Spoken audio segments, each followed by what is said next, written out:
Hello friends, welcome back to daily GS analysis. आज हम लोग जो है टॉपर जो होते हैं, जो लोग टॉपर होते हैं वो लोग अपनी आंसर्स कैसे लिखते हैं उसके बारे में समझेंगे और जानेंगे। ये जो आंसर शीट है ये रवि कुमार सिहाग जी की है, जिन्होंने हिंदी मीडियम में 18वीं रैंक जो है हासिल की थी 2022 की यूपीएससी की परीक्षा में। और ये इन्होंने दिल्ली सेंटर पे जो है आंसर शीट अपनी सबमिट करी थी 2019 में। ये दृष्टि आईएएस की वेबसाइट पे जो है आपको आंसर कॉपीज में डाउनलोड सेक्शन में मिल जाएगा। ये प्रोग्राम जो उन्होंने ज्वाइन किया है ये अवेक 2019 प्रोग्राम है, जिसका नाम है answer writing and knowledge enhancement programme.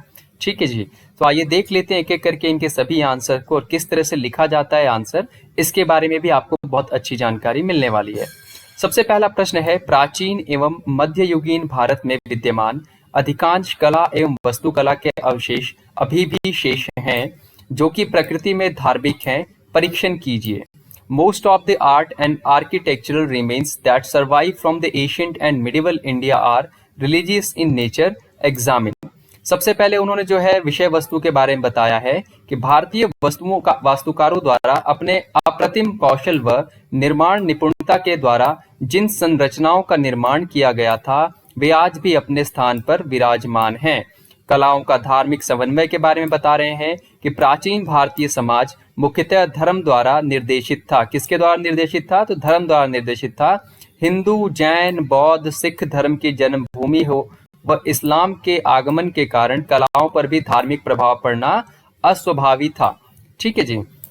उसके बाद उदाहरण के लिए उन्होंने दे रखा है आगे, प्राचीन भारत में स्थापत्य कला और अन्य कलाओं के बारे में उन्होंने चार्ट बना रखा है, जिसमें स्थापत्य कला में सबसे पहले आएगी सिंधु सभ्यता के कुछ भवन, उसके बाद आएगा बौद्ध स्तूप, फिर जैन गुफाएं, हिंदू मंदिर। उसके बाद जो है दूसरी तरफ उन्होंने अन्य कलाओं जिसमें अजंता एलोरा की चित्रकारी, सिंधु सभ्यता के पशुपति, सील, दाढ़ी वाला पुजारी आदि उदाहरण है। उसके बाद है सामंजिका की प्रतिमाएं आदि। ठीक है।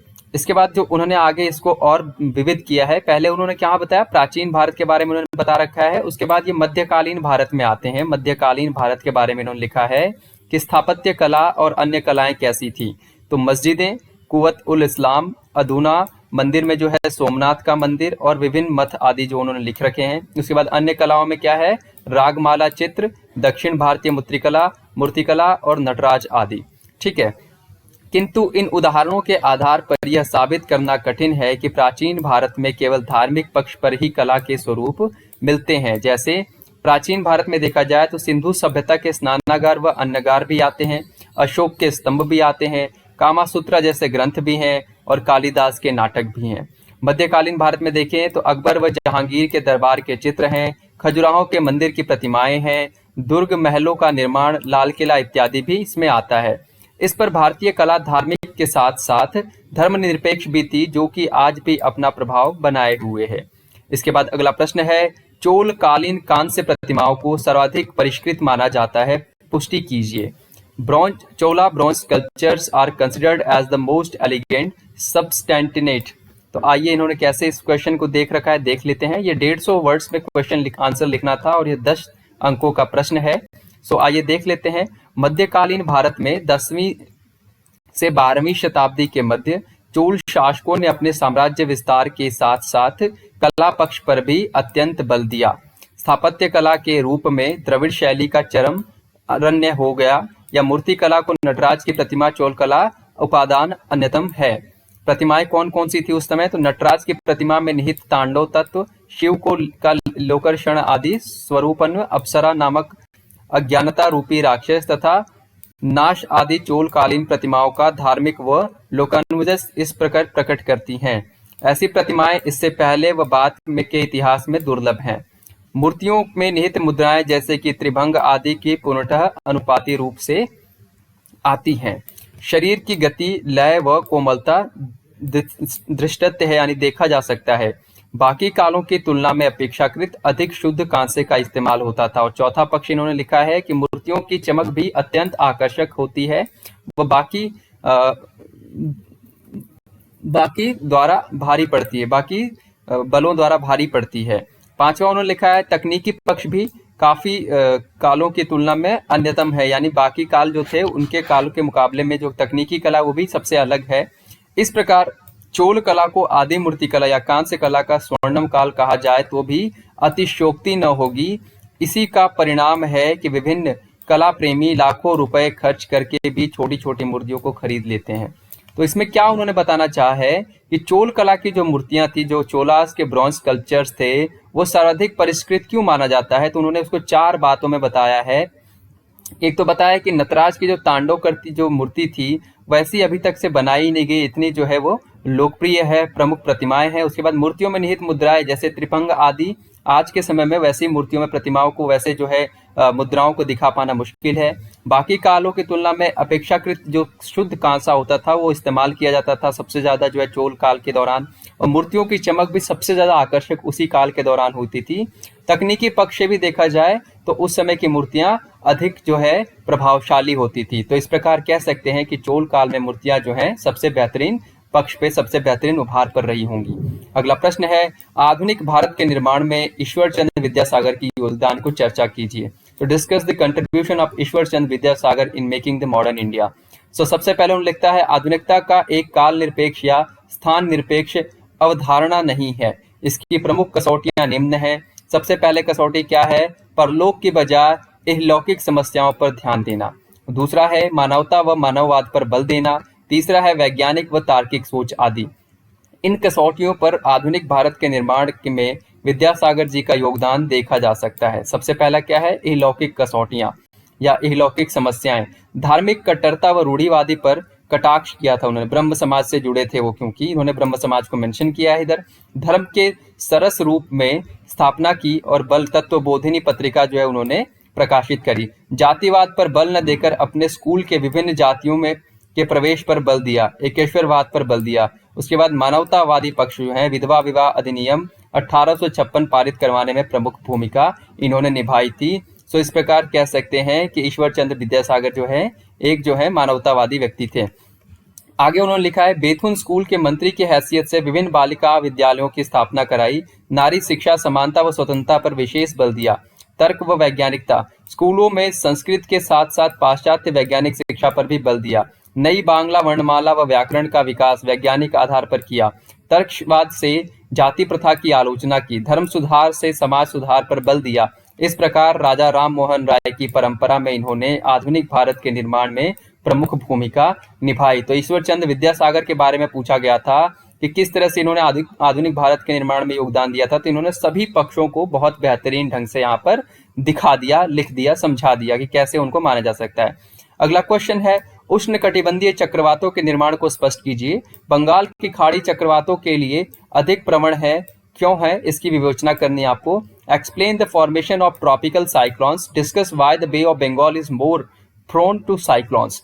तो इन्होंने आंसर लिखा है, उष्णकटिबंधीय चक्रवात, हरिकेन, टाइफून, बिली एक निम्न दाब का क्षेत्र होता है जिसके चारों ओर कोरियोलिस बल के कारण हवाओं का पथ वृत्ताकार होता है और उन्हें ऊर्जा ऊपर की ओर उठती हवाओं के संघनन के क्या है, गुप्त उष्मा द्वारा प्राप्त होती है। तो इन्होंने इधर मैप के जरिए, चार्ट इमेज के जरिए भी बताने की कोशिश की है कि किस तरह से कोरियोलिस बल कार्य करता है।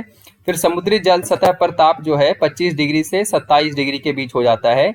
भूमध्य रेखा से दूरी को जो है, उसके बाद ऊपरी परिसंचरण हवाओं का, फिर संघनन की गुप्त ऊष्मा का होना। अब इसकी विशेषताएं क्या क्या उन्होंने यहाँ पे बता रखी है। ये पूर्ण रूप से पश्चिम की ओर गति करते हैं। चक्रवात की आंख एक उच्च दाब क्षेत्र होता है जहां मौसम साफ रहता है। उसके बाद है तट पर ऊर्जा निर्मूलन की बाद ये शांत हो जाते हैं। भूमि पर ऊर्जा का ह्रास, उच्च गति से तट पर विनाशकारी प्रभाव। बंगाल की खाड़ी में अधिकता का कारण क्या है, इसके बारे में भी उन्होंने बताया। इन्होंने इसको 4 पॉइंट्स में यहाँ पे एक्सप्लेन किया है। सबसे पहला पॉइंट है, बंगाल की खाड़ी का तापमान अक्टूबर नवंबर माह में अधिक होता है। उसके बाद है, पूर्वी जेट प्रवाह के कारण बे मानसून के समय इनका आगमन होता है। तटीय भूमि का विस्तृत क्षेत्र गति पूर्व से पश्चिम होने के कारण। उसके बाद है कोरियोलिस बल की उपस्थिति। अंततः इस प्रकार की ये चक्रवात अपनी प्रकृति में विनाशकारी होकर व्यापक जनहानि व मालहानि करते हैं। अगला प्रश्न है, भारत जैसे देश में विभिन्न समय क्षेत्रों टाइम जोन का मुद्दा सामने आता रहता है। इस संदर्भ में भारत के विभिन्न समय क्षेत्रों की व्यवहार्यता पर परीक्षण कीजिए। The issue of multiple time zones in a country like India keeps resurfacing. In this context, examine the feasibility of multiple time zones in India. इसको भी 150 वर्ड्स में लिखना है और ये 10 नंबर का प्रश्न है इनका। इसके बाद आता है कि समय क्षेत्रों से तात्पर्य ऐसे मानक समय से है जो पूरे क्षेत्र में एक समान रहता है। उदाहरण के लिए भारत का मानक समय 82.5 डिग्री पूर्वी देशांतर रेखा है जो पूरे भारत का मानक समय है। वह पूरे भारत में यह मानक समय निश्चित रेखा 0 डिग्री से 5.5 घंटे आगे रहता है। अब इन्होंने यहाँ पे दर्शाया भी है कि कहाँ से जो है भारतीय मानक समय लिया गया है और कैसे जो है ये 82.5 डिग्री को क्रॉस करता है। टाइम जोन में परिवर्तन की प्रासंगिकता को बारे में उन्होंने लिखा है। सबसे पहला, उत्तर पूर्व में क्षेत्र के दिन घंटों में वृद्धि होती है क्योंकि वहां सूर्य उगने पर भी समय कम दिखाई देता है। उसके बाद है ऊर्जा खपत में कमी। वहां पर सूर्यास्त शीघ्र होने के कारण बिजली खपत कार्यालयी समय में वृद्धि रहती है। यानी कि अगर देखिए कहीं पे जल्दी जो है सूर्य डूब जा रहा है और लेकिन वहां समय जो है शाम के 4 ही बज रहे हैं, इसका मतलब है कि कार्यालय में काम करने के लिए अधिक से अधिक ऊर्जा की खपत होगी। तो अगर मल्टीपल टाइम जोन्स होते तो दिल्ली में पता चलता कि अभी 4 बज रहे हैं, लोग काम कर रहे हैं, लेकिन अगर वही उड़ीसा में होता तो वहां पे 7 बज रहे होते, लोग छुट्टी करके घर चले जाते, तो उनको जो है अधिक बिजली की खपत नहीं करनी पड़ती। उसके बाद है उत्पादकता में वृद्धि। सुबह की ताजगी में काम करने पर जाने से दक्षता बढ़ती है। सुबह की ताजगी में अगर सुबह सुबह उठेंगे, मान लीजिए कि दिल्ली में सुबह के 6 बज रहे हैं लेकिन उड़ीसा में जो है दोपहर लग रही है क्योंकि वहां पे सूरज पहले निकल जाता है, तो ऐसा ना हो कि वहां पे लगे कि लोग मतलब समय से पहले जग तो गए हैं लेकिन ऑफिस जाने का समय लेट हो रहा है, इस वजह से वो लेट जाएंगे तो कार्य दक्षता पे कमी आएगी और लेट शाम तक काम करेंगे, लेकिन उससे जो है ऊर्जा का भी ह्रास होगा। उसके बाद है सर्केडियम रिदम, जैविक घड़ी का सुचारू रूप से चलना। उत्तर पूर्व क्षेत्र के औद्योगिक विकास में सहायक है। अन्य देशों फ्रांस, अमेरिका, रूस में भी अधिक टाइम जोन हैं। अब आपको पता होना चाहिए कि रशिया में लगभग 21 टाइम जोन है, यूएस में लगभग जो है 7 या 6 टाइम जोन है। अंग्रेजों के समय में भी चाय बागान टाइम प्रचलित था। चुनौतियां क्या क्या है इसकी, अब इन्होंने लिखा है यहाँ पे कि अवसंरचना पक्ष, जागरूकता पक्ष और समझने में कठिनाई। किंतु यदि संपूर्ण विश्लेषण करें तो इससे प्राप्त लाभ चुनौतियों से अधिक हैं। साथ ही विभिन्न वैज्ञानिकों की भी यही राय है कि इसके अलावा उत्तर पूर्व क्षेत्र के लोगों की मांग की जो है पूर्ति होगी। आज के लिए इतने ही प्रश्न। आप आगे अगर क्वेश्चन देखना चाहते हैं तो मैं आपको एक बार दिखा देता हूं कि किस किस तरह के क्वेश्चन आते हैं और कैसे इनको लिखा जाता है। देखिए, आंसर राइटिंग का सबसे बेस्ट तरीका है कि आप जितना ज्यादा प्रैक्टिस कर सके उतना ज्यादा प्रैक्टिस करें और क्वेश्चन से संबंधित जो भी पक्ष आप जानते हैं, चाहे वो सबल पक्ष हो, चाहे वो दुर्बल पक्ष हो, चाहे उसकी चुनौतियां हो, चाहे वो उसकी लाभ हो, सभी को व्यक्तिगत तौर पर आपको अच्छे ढंग से लिखना चाहिए, तो ही आपकी आंसर राइटिंग स्किल्स में बहुत ज्यादा सुधार आएगा। तो ये जस्ट एक आपको दिखाने के लिए था, एजुकेशनल पर्पज से मैंने इनकी कॉपी जो है डाउनलोड करके आपको दिखानी चाहिए कि कैसे आंसर राइटिंग की शुरुआत की जा सकती है। मेरे हिसाब से इसमें आंसर राइटिंग जो उन्होंने किया है, बहुत ऐसा नहीं है कि बहुत गहन तरीके से आंसर राइटिंग की गई है कि इसके बारे में सभी लोग समझ नहीं पाएंगे। साधारण सरल शब्दों में चीजों को समझाना ही सबसे बेस्ट और प्रभावकारी तरीका रहता है। आपके लिए आज मैं ये लेकर आया था जस्ट टू शो यू कि कैसे किस तरह से टॉपर्स अपनी आंसर राइटिंग करते हैं। उम्मीद करता हूं आपको कहीं ना कहीं इससे लाभ होगा। अगर आप ये टॉपर की कॉपी डाउनलोड करना चाहते हैं तो दृष्टि आईएएस की वेबसाइट पर जाएं, हिंदी माध्यम में डाउनलोड्स पे जाएं, टॉपर्स कॉपी में जाएं और आप भी डाउनलोड करके देख सकते हैं कि किस तरह से ये आंसर राइटिंग की जाती है। धन्यवाद।